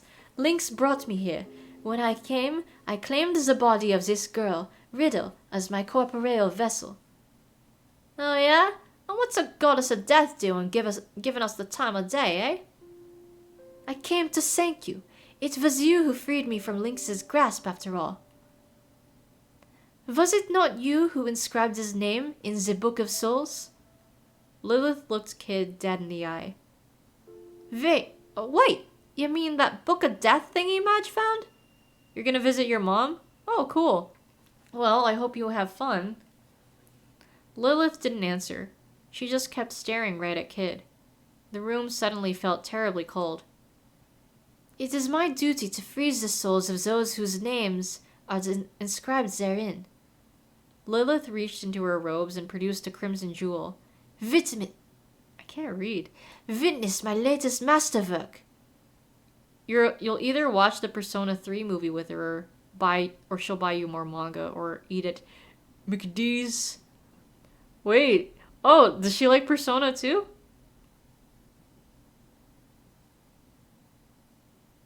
The frozen flame! Kid and I both exclaimed in unison. One of many. Lynx's instinct certainly cannot be faulted. Of all the souls with which to imbue the gem, truly his was the one. Its luster, its hue, it is truly beautiful. A beauty, ironically, that such a Philistine as he could not hope to appreciate. Her eyes narrowed as she admired the stone, and a dark haze began to manifest in her right hand. It quickly took form, shaping itself into a great scythe. And then, in an instant, its crescent bladed flashed through the darkness. And the frozen flame had shattered into 1,000 pieces. Just because she liked the Aegis lock screen doesn't mean she's a Persona fan. I'm just asking because if she's watching the movie with you, either she likes her or I don't know. I don't know, man. I'm just asking. Jeez. Calm down. Thus end the cruel machinations that imprisoned me in the body of Riddle. Lynx is dead. His soul is no more. Well, that was fast. Crushing the shards of the frozen flame underfoot, she raised her left hand. Another black haze began to coalesce, this time taking the form of a book. Lynxel. The Book of the Dead! Lilith turned and handed it to Kid, her expression as cold as ice. Write another name. Choose another soul for me to harvest. Oh my god. I didn't expect to see it. Didn't expect to see that here. Hold on. I have to find him.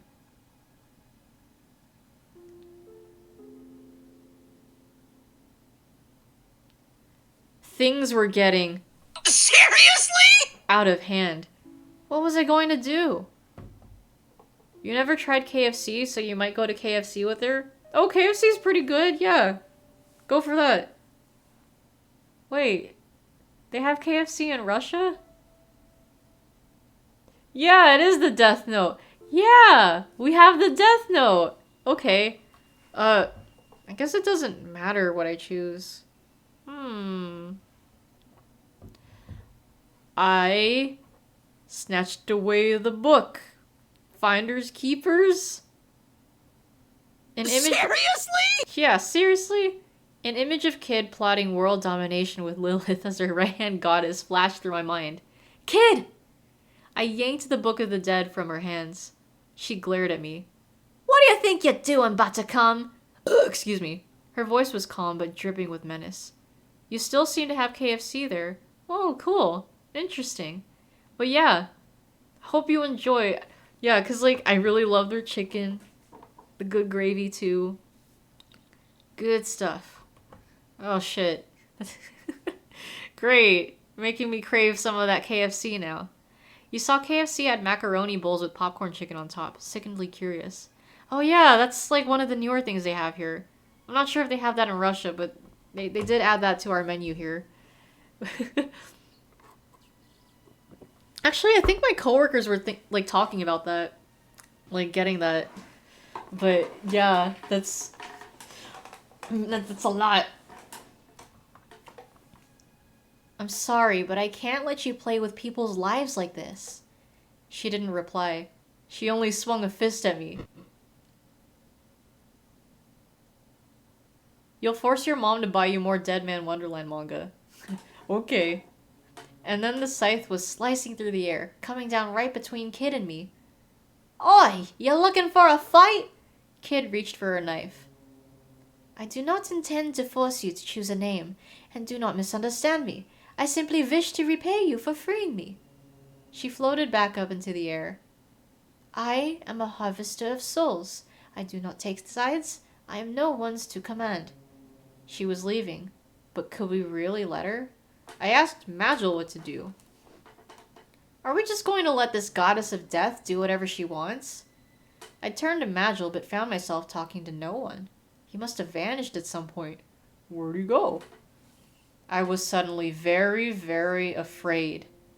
Lilith, meanwhile, had stopped mid-exit. Something was holding her back. Something that had a vice-like grip on her ankle. A muscular arm had reached out from the darkness. Not so fast, Lady Lilith. You are coming with me. We must return together to the realm of shadows. Magil stepped into the light. But something was off. He didn't sound like himself. Curse you, Shadow Hunter! Lilith's features twisted into a scowl as she looked down at him. The Order of Darkness must be solely wanting of aid to call on one such as yourself. Did they Oh wait, oh that's Lilith. Does they really think you are capable of capturing me? It has been centuries now since you came to this world, milady. Your powers will surely have waned. Ha! Are you sure of that? Her scythe came down with blinding speed and sent Kid flying through the air. Ruh-roh! I made to run and help her, but the sight of her stopped me in my tracks. An ethereal light was pulsing from her chest. Well, Magil, if you don't hurry, your friend's soul will freeze. A vicious, self-satisfied grin slowly formed on Lilith's face. Hey, I'm the one who saved your sorry ass, remember? Roared Kid defiantly. My apologies. The situation has changed somewhat. Bloody charming, you backstabbing hoity-toity old... But Kid's anger was wasted on Lilith, who was focused solely on her conflict with Magil. He launched a fire spell, only for her to deftly evade it, leaving it hurtling toward us. The ball of flames was on a collision course with Kid, but she rolled aside at the last moment, shouting at Magil that he was a cack-handed drongo who should watch where he bloody well aimed his bloody spells. He retorted that he had no need to worry about what had happened to Kid now that he had found Lady Lilith, and that we would have to learn to look after ourselves. Kid was less than happy to hear this, and flew into a rage. Another bloody backstabber! Can't trust anyone these days! And then she collapsed to the floor, clutching her chest. The light was now pouring from inside her, and it seemed like her soul would fly out of her body at any moment. But she wasn't so easily overcome. She struggled back to her feet and looked me squarely in the eye. Can't even trust you, Buttercum. If I don't get out of this alive, I'm gonna haunt you good. You mark me bloody words. You might make your mom either buy ReZero or a Bungo Stray Dogs manga for your brother. Oh, okay. Well, that'd be nice. You feel like some of these endings are mutually exclusive in what's actually going on? Especially Majel's backstory. Yeah, right? Yeah, because Majel's backstory just keeps changing. She never could just ask for help when she needed it. Majel and Lilith's battle had escalated even further. They zipped back and forth in front of me like two shadowy blurs. Steel clashed with fire as Lilith countered Majel's spells with her scythe. Sparks, embers, and gouts of flame flew left and right, threatening to rain down on Kid. I threw my body over hers in an attempt to protect her. Kid? Are you okay? My jaw dropped when I opened my eyes to look at her. The glow emanating from her chest had become a brilliant light, which was quickly solidifying. What? A new frozen flame formed above her inert body, glowing a gleaming crimson. Everything went dark, and I tried to grab Kid's hand with what little strength I could muster. Your brother only has Tonari no Kaibutsu-kun manga, only the first volume. Oh, okay. Well, you gotta start somewhere. Majel is a shadow hunter, a space cop, and Magus, and Riddle's childhood sweetheart Gilbert. Yeah, he's everything. Everywhere, all at once. Behind me, a raging inferno blazed. It is time! You will— Oh wait, hold on, that's Majel. It is time! You will return to the realm of shadows! Lilith's body was engulfed in the cacophony of flames. No! How could I fail? Framed by the fire's light, a shadow leapt from the charred remains of the body she had occupied. Why is that a -2? You own the first volume of Made in Abyss and the first volume of Dead Man Wonderland, so you beat him by 2 mangas. Good for you. Bad pun? Says the bad punster. It was a shadow in the shape of a woman. It fell to the floor and lay there motionless. Majel walked over, calmly lifted the silhouette from the floor, and stuffed it into his chest. I could hear a tear-choked voice coming from somewhere inside his body.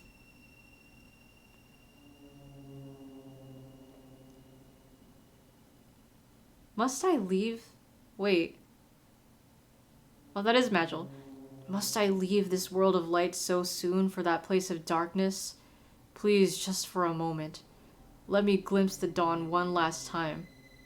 You're kinda spoiled, but you act chill. Okay. Forgive me, Lady Lilith, but our Lord has waited long enough already.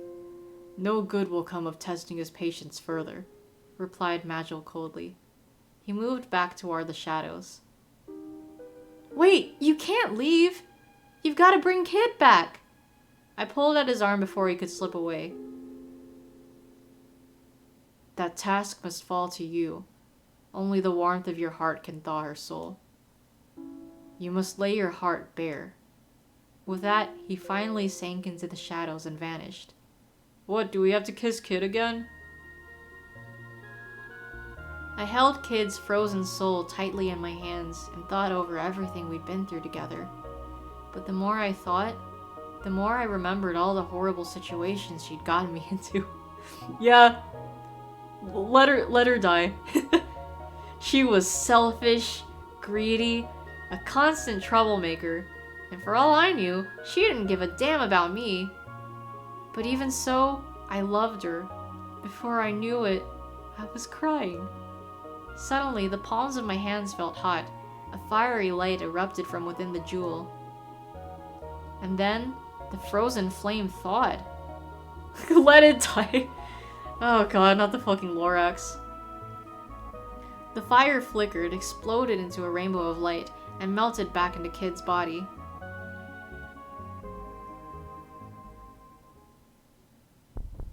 Her chest began to move gently up and down. She was breathing again. Kid!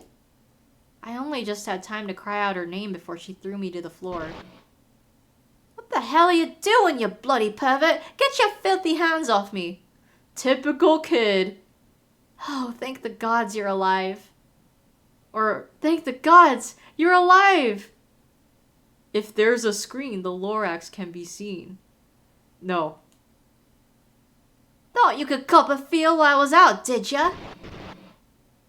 She was back. After Magil returned to the realm of shadows, we never saw or heard from him again. Damn. Well, that was quick. Having lost such a perfect partner in crime, Kid soon washed her hands of the thieving business. When she did, she told me she'd decided to try being a normal girl. I didn't believe her, of course. Oh, but I was wrong. When I next came home from plying my troubadouring trade, she was there waiting for me, and she was beautiful. I was completely lost for words. My travels resumed the next day, but I did not intend to wander far, because she promised to give me a reply to the question I had asked her once I returned.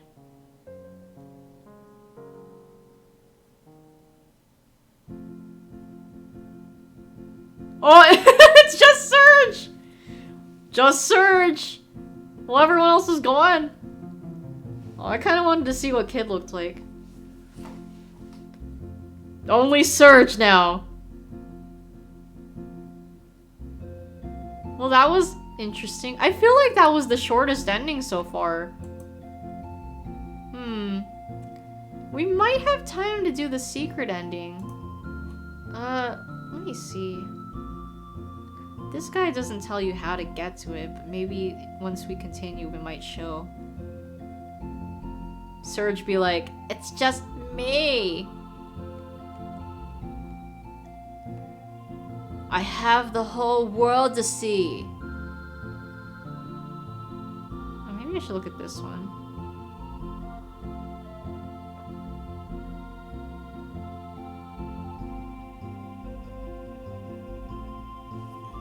Excuse me. Oh. Oh, okay, so we're just supposed to beat Chrono Cross and Radical Dreamers regardless of ending, then select credits at the game selection menu, watch until the end without skipping. And then there will be a secret ending scene. Okay. 2 best girls as the face cams. Yeah. I met their voice actor for for the English dub today. Or, well, yesterday. It's midnight now. But yeah, yeah, I was talking about it earlier, but I went to the SoCal Retro Gaming Con with Anthony earlier, and it was cool. She was very nice. Yeah, she's really passionate about her roles. Yeah, it was interesting to see how she started. Someone asked her what her breaking role was, but she was she mentioned you know, she was in a lot of different roles, you know, even minor ones, and you know, at the time you were just you know, you just did anime voice acting you know, to get by and you know, pay off your rent. But she did really you know, doing anime stuff. But yeah, once anime started getting mainstream, you know, I guess you know, that's oh yeah, so that's when I made a break for it, right? She also said her 3 favorite roles were Xenon from Sword Art Online, Yoko from Gurren Lagann, and Rukia from Bleach. So those are her top 3 favorite characters. Why the hell does everyone get so lucky and yet you're there to rot in Russia? I know, yeah, it's too bad. No one really goes over there. We should come to America then. Yeah, I know, everyone's just all oh, California gets everything. Cause we have Anime Expo and just everyone in the server's damn, Like, everyone who's not on the West Coast, it's like, man, why does California get everything?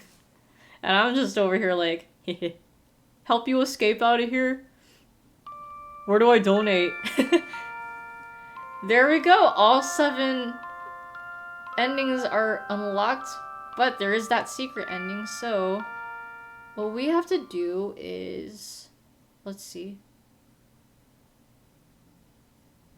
Wait, I just realized it didn't give us, like, the book ending, where it's like, I'll see you somewhere, a different part of time, whatever.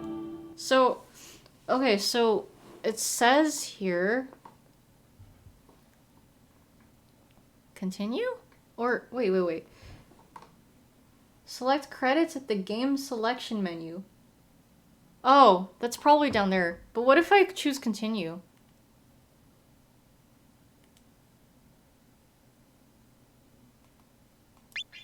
Well, okay, I mostly just want to see all the rats there.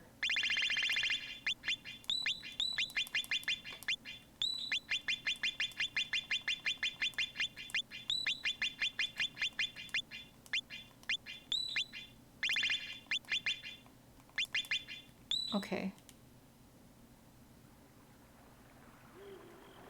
It'll just save us off from here. Give me those rats! Awesome.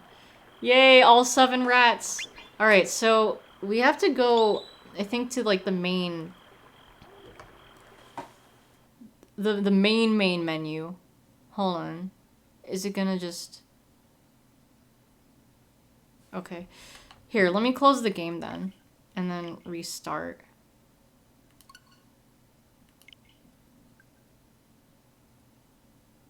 Rats! Rats! We are the rats. Okay, credits. Roll the credits! Okay, so we're supposed to watch this.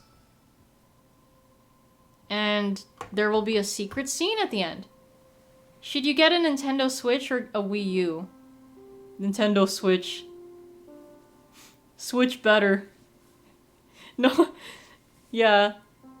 Unless I mean, if there's like a game on the Wii U that you really want, I guess go for it, but like, I don't know. Some of those games got ported to the Switch anyways. Yeah, it does have crappy online, but there's better games on the Switch.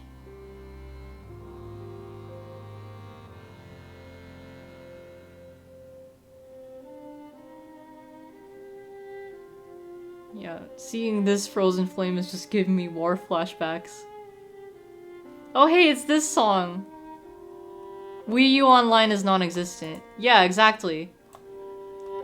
Pokemon Scarlet Violet is not a better game. There's other games on the Switch, that's not the only thing.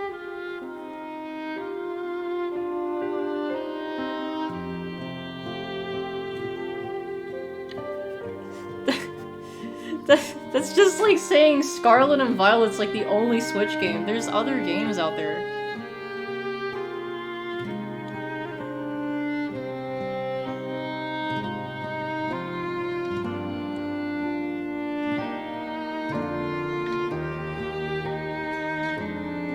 Gaelic translation of lyrics.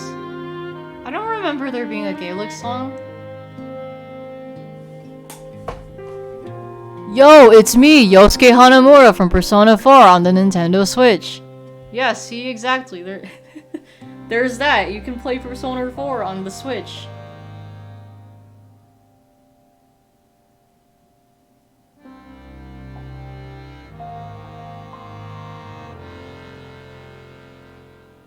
I like this accordion. Yeah, the music's so pretty. And then the story for Chrono Cross. Man, oh yeah, Anthony and I saw like a bunch of copies of Chrono Cross just scattered throughout the con. Just every time we see it, it's like, hey, it's your favorite game! Yeah, just get a Wii U, why even ask, right? If you're just gonna like ignore our advice, our tips, why even bother asking? Jeez.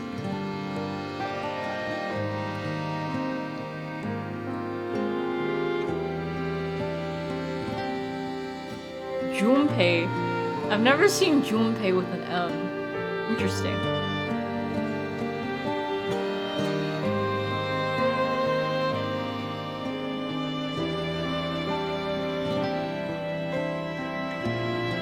You wanna get a Nintendo Switch for Miitopia? Well, there you go.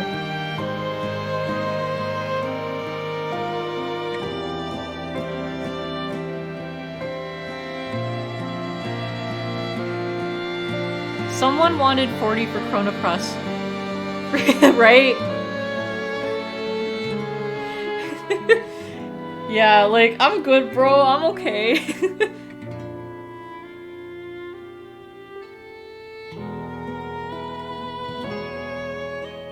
The Miitopia remake that has more customization options. Yeah, see, again, why are you asking us then? If there's more, obviously you're gonna have like updated stuff. If that's what you want, why not? Go for it.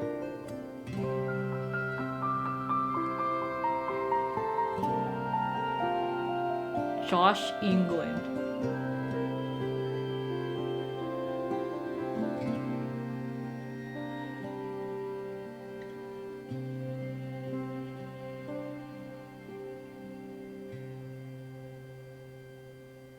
You have a 3DS and a Wii because you like older stuff, and that's fair. Cool too. But yeah, I don't know. Just get whatever you want then, I don't know. Just weigh your pros and cons and like your priorities is all I'm gonna say. Friday was the worst day for you. Uh-oh, what happened?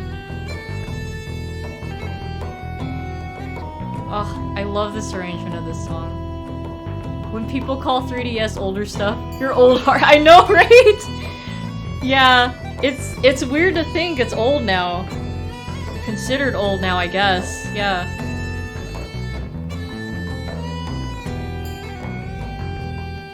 They didn't have your favorite flavor of instant noodles at the store. Oh, that sucks.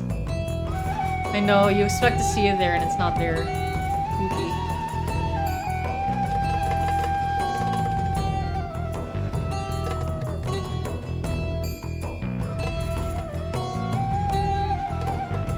Your favorite flavor is chicken. Okay. Yeah, that one's pretty good. I like the shrimp one because I like the little shrimps that they have. Excuse me. And I like shrimp. They only had calf flavor. They have calf flavor? Okay. Wait, is that what you guys call the beef flavor then? Interesting. That food. What if the secret ending is the two Surges meeting? Ah, that'd be interesting. Yeah, honestly, you expect anything at this point, right? It's totally plausible. Calf and beef are completely different flavors. Okay, never mind then. We don't have calf over here as far as I'm aware. Interesting.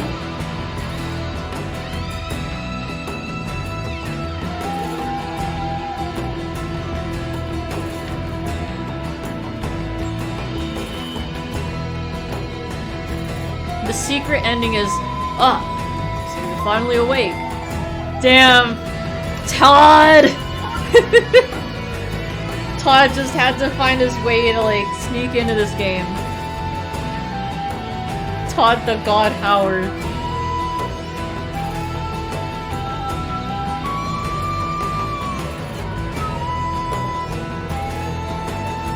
Your browser stopped working?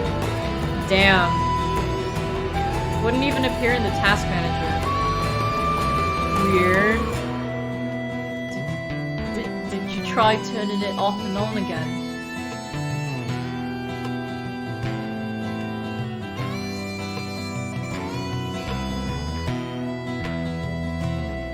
Dominique! Hey, that's me! It works now? Okay, cool. Reboots didn't help? Well, okay. Yosuke! Wow, I can't believe Yosuke was the production executive. Thanks, Squeenix. Alright, so what's our secret scene?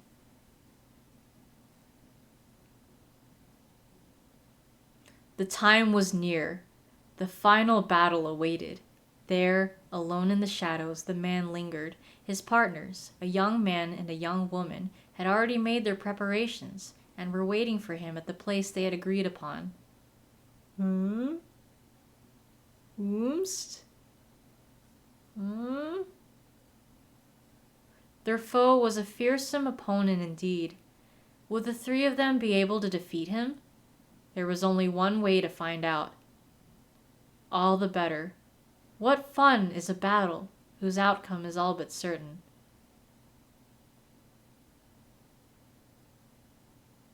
Who are we talking about? The man reached a hand to his mask. Oh, silver and unembellished.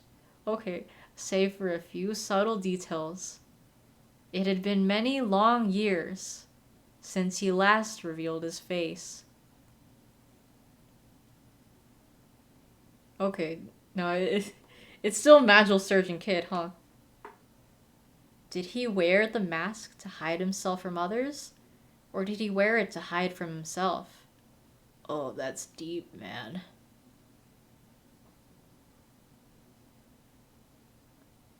Enough time had passed that not even he was sure anymore.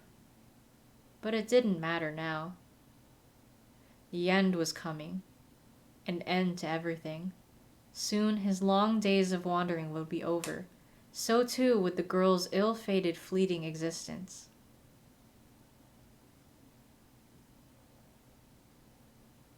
Kid named the End. Oh! How many years had passed? How many centuries? How much love and prayer? How much hatred and rancor? How much despair and resignation had slowly and silently fallen over him, piling up like snow?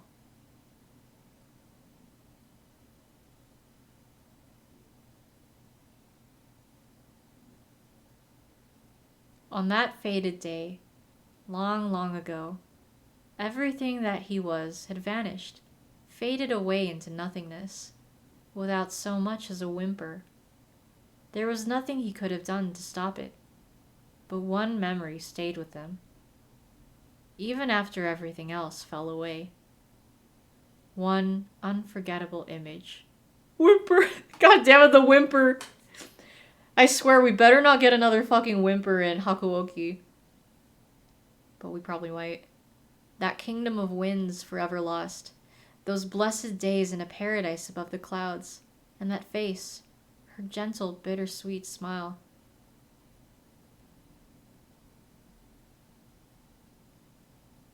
Perhaps his time behind the mask was coming to an end. His icy gaze seemed to thaw for a moment, and then he sprang to action.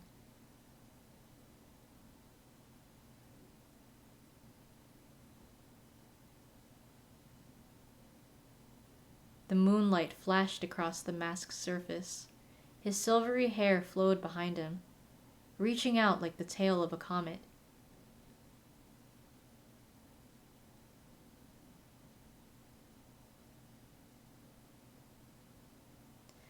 The time has come, and so have I. O fated star, the king has returned. And with that, he vanished into the darkness.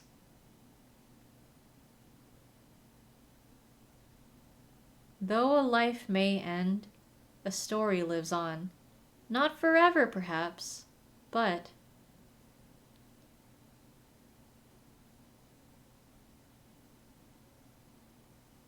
what's eternity compared to this moment in time? Fin. Okay. Still better ending than whatever fucking ending we got in Chrono Cross. Alright. Well, cool. Interesting. So, that's it. That's Radical Dreamers. That's the experience. That was all very different endings. Very interesting. Yeah. I did have fun, you know, with like the visual novel stuff, all the different story. The humor was great too, and very pretty sprites and stuff. But yeah, right at 2 hours, right? Perfect, perfect timing. Yeah. Well, yeah. So that's the end of our Chrono story. Chrono Trigger, on the other hand, well, I do want to go back to it, but not for a while. There's, you know, a lot of other games I got. I always have to have only 3 RPGs on my lineup, because any more than that and that's too much. But yeah, we'll definitely go back to see Chrono Trigger someday. You guys will see it is a nicer experience than Chrono Cross. Yes, Chrono Trigger you love. Yeah, beautiful soundtrack. Yep, we just 100%ed Radical Dreamers. Not Chrono Cross though, I'm not gonna bother with those other endings. I watched like the endings for those, but yeah. I mean at some point maybe I'll like play them on my own time, but at least Radical Dreamers it's shorter, so like, you know, we could 100% that. So yeah, I got all the endings, even that secret one, so we're good. You'll donate a Super Nintendo for the cause? No way. If you do, I'd highly appreciate that, but yeah, it won't be for a while because there are things that I still need to play. I have at least, you know, maybe 2 or 3 RPGs that I would like to play, you know, after the ones that we have, or wait, actually, yeah, no, there's a handful. Yeah, you know, there's just a lot. There is a lot to do. So I don't know when we'll be getting to Chrono Trigger, but sometime. Yes, back to Chrono Trigger someday. Somewhere in another time, in another world. Perhaps none of us will even realize it, indeed. Unlike the PS2, you'll want it back. Yeah, of course, yeah, no problem. But I'd appreciate that. Thank you though, once again, the PS2. Like, I'm glad that this is like mine now, so all these games here too. I have them to enjoy forever. You'll now leave for your Osu match? Alright, well have fun with that. Enjoy. Thank you for dropping by. Appreciate seeing you here. And all of you too. All of you watching, all of you here chatting away. Thank you guys for tuning into the stream. As always, love chatting with you guys and just hanging out. And yeah, if you're just watching, I'm always glad to be entertainment. Oh yeah, I'll let you know if the controller's good. Well, okay, actually, to be fair, I'm probably not even going to test it until... Wait! We're playing Digital Devil Saga tomorrow! Or, actually, hold on. I don't know. Or tomorrow, today. So, today is the 2nd anniversary of our Discord server, being created. So... I don't know if you guys wanted to do like, I don't know, a Mogus or something, or like some other kind of like community thing we could play. I can't do Fortnite because like PS4 I don't have PS4 anymore. Right? It's perfect timing, yeah. No, but yeah, I don't know. If you guys want to do that, I'm down for that because like I didn't make a cake like last time or something because I'll be honest, I forgot that the anniversary was today. But because I knew it was sometime this month, but I'm like, when was it again? So I didn't have the time to do anything, but you know, I still appreciate you guys though. But I don't know, if you guys wanted to do like some kind of like thing, I'll probably like mention it on the server too. But I don't know, we'll also see, because like, you know, Sundays I'm usually pretty tired and I just like go on to like whatever game I have planned next. So I don't know, we'll see. If we don't do anything, you know, special, whatever, then, or, like, not even Among Us, like, something like, maybe, like, oh, Gardic Phone, maybe we could do that. I've, like, seen people play that, and it looks like fun with people, so I don't know if you guys wanted to do something like that. Just, you know, just fun, just, like, hangout stuff. I think that'd be a nice idea. We'll see. It doesn't have to be the day of, it can be saved if I'm busy. That's true. Yeah. Maybe like next weekend. Yeah, yeah. We could do that. It's just cause like, you know, Sunday is like a week. Actually, yeah, like Sunday's like, you know, that day before the week, whatever. So yeah, okay, I'll think on that. We can decide. But anyways, thank you so much. Thank you. This might just be what I need to bust. Cause I'm busting. Yeah. No, but yeah. We'll see what I plan. If it's just like, you know, regular game, then definitely Digital Devil Saga, I'm pretty sure. I'll check on that controller, you know, if it's working. It should work, I trust it does. I mean, besides like holding and stuff, I haven't really like tested the buttons, but I can already tell, I can sense that it works better. But yeah. Yeah, bustin', just straight up bustin'. But alright, yeah. Matanene, my dudes, I hope you have a lovely rest of your night or day, wherever you may be. And I'll catch you guys later. See ya, have a good one. And I also hope that later today won't be busy. Oh, I really hope. Like, I guess it's still technically counted as the beginning of the month, but... Because, like, usually beginning of the month isn't, like, as busy for us, but I'm really hoping. I just wanted to be okay.